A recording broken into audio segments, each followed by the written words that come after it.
Fans, this is Ruth with Pico, and I want to talk about the Ritchie half-inch valve and the valve bracket. Now there's two valve brackets, one that goes into their stall founts and one that goes into the ground mounted units. It's basically the same bracket, but different hardware. And then there's 3 different pressure ratings for the half-inch valve.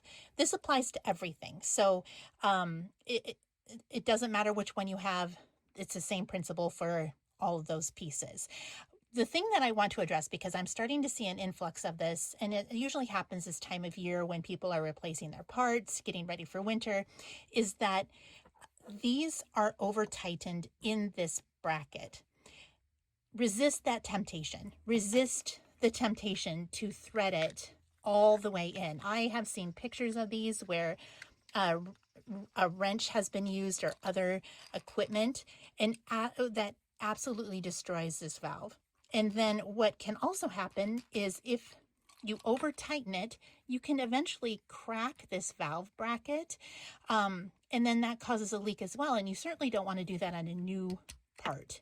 That will not be covered under warranty. If you damage this by wrenching it in too tight, it won't be covered under warranty.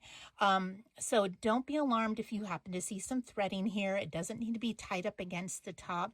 It needs to be hand tight. You can use some plumber's tape around here if you want to. That will not hurt it.